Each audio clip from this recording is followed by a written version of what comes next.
নমস্কার বন্ধুরা, আমি পর্ণার ওল্ড রেসিপিসে আপনাদেরকে স্বাগতম। আজকে আমি করব পটল পনিরের পাসিন্দা। আজকে এটা পটলগুলোকে আমি এরকমভাবে ঠিক ছাড়িয়ে নিয়েছি, কিছুটা খোসা রেখেছি। খোসা রেখে ঠিক পটলগুলোর দু সাইডটা চিরিয়ে নিই, মাঝখানটা থেকে পেটগুলোকে চারদিক করে একটুখানি চিড়ে নিয়েছি। ঠিক এইভাবে চিড়ে নেওয়ার পরে এগুলোকে আমি একটু নুন হলুদ আর একটুখানি সামান্য চিনি মাখিয়ে কতক্ষণ রেখে দিয়েছিলাম। তারপরে প্রত্যেকটা পটলকে হালকা লাল করে, খুব লাল করতে হবে না বা খুব কড়াভাবেও ভাজতে হবে না, একটু হালকাভাবে ভাজা মতন করে একটুখানি ভেজে নিয়েছি। কড়াই চাপিয়ে নিয়েছি, কড়াইয়ের মধ্যে দিয়ে দেবো একটুখানি জল দিয়ে আমরা দুখানা টমেটোর পরিমাণ অনুযায়ী আপনারা নেবেন। আমার এখানে 7-8 পিস মতন পটল ছিল, তাই জন্য আমি দুটো টমেটো, শুকনো লঙ্কা 4টে, আর দিয়েছি 4টে কাজু বাদাম আর 5-6টা আমন্ড বাদাম, আর একটু সামান্য নুন দিয়ে আমি এটাকে ঢাকা দিয়ে ফুটতে দেব বা সেদ্ধ হতে দেব।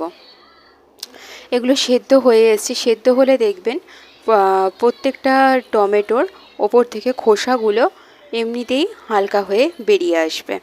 আপনারা ওটা একটা চামচ বা একটা চিমটের সাহায্যে ওটাকে তুলে নেবেন। দুটোর খোসা আমি ছাড়িয়ে তুলে নিয়েছি একটা চামচের সাহায্যে।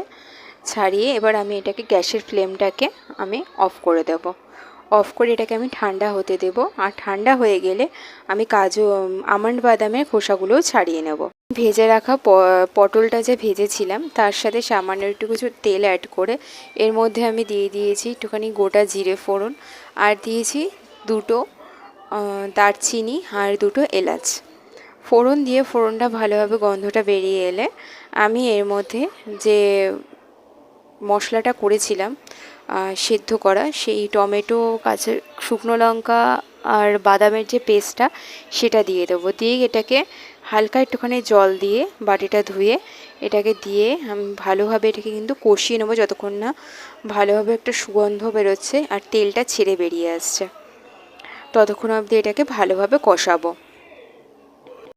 আমি এগুলোকে ভালোভাবে কষিয়ে এবার দিয়ে দেবো এক এক করে মশলাগুলো। দিয়েছি একটুখানি হলুদ গুঁড়ো 2 চামচ মতন, জিরে আর ধনে গুঁড়ো, আর দিয়েছি কাশ্মীরি লঙ্কার গুঁড়ো।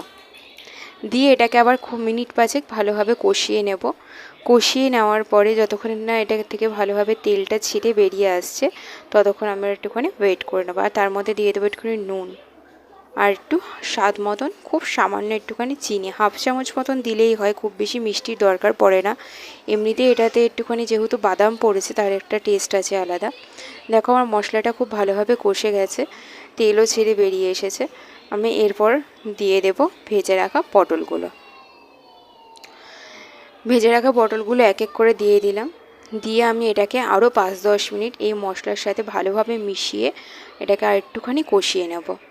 খুব সুন্দর করে কষাবো যাতে পুরো পটলের সাথে মশলাগুলো খুব ভালোভাবে মিশে যায়। তবে বুঝে নাড়বেন, খুব বেশি নাড়তে যাবেন না, নাহলে পটলগুলো কিন্তু ভেঙে যেতে পারে।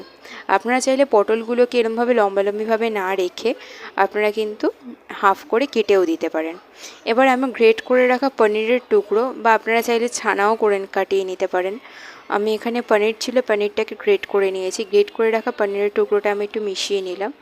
মিশিয়ে নিয়ে আরও 5 মিনিট মতন ভালোভাবে নেড়ে আমি এর মধ্যে দিয়ে দেব